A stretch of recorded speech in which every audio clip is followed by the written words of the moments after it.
के लिए आज तक, अफवाहों के लिए कोई। आज तक सबसे तेज।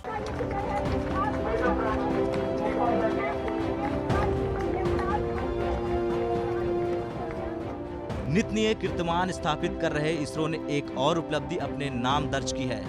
भारतीय अंतरिक्ष अनुसंधान संगठन इसरो ने श्रीहरिकोटा स्थित परीक्षण केंद्र से साउंडिंग रॉकेट का परीक्षण किया।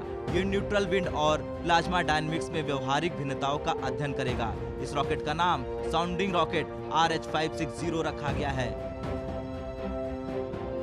इस रॉकेट के जरिए इसरो वायुमंडल में तटस्थ हवाओं में ऊंचाई पर होने वाले बदलाव और प्लाज्मा गतिशीलता का अध्ययन करेगा। इस बात की जानकारी देते हुए इसरो ने अपने आधिकारिक ट्विटर अकाउंट से ट्वीट किया और कहा कि SDCR SHAR श्रीहरिकोटा में हवाओं और प्लाज्मा डायनेमिक्स में एटीट्यूडनल वेरिएशन का अध्ययन करने के लिए साउंडिंग रॉकेट लॉन्च किया गया।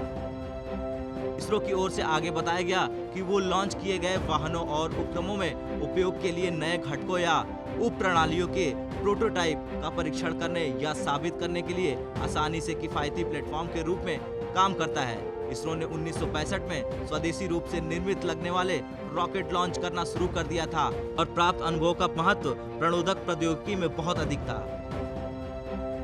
तो वहीं दूसरी तरफ इसरो की commercial branch new space India limited से जुड़ी एक खबर सामने आई है। इस खबर में NSIL की ओर से कहा गया था कि वो कामकाज बढ़ाने के उद्देश्य से आने वाले 5 सालों में लगभग 10,000 करोड़ रुपए इन्वेस्ट करेगी। इसके साथ ही साथ उसको 300 अतिरिक्त लोगों की जरूरत होगी जिनको भर्ती किया जाएगा।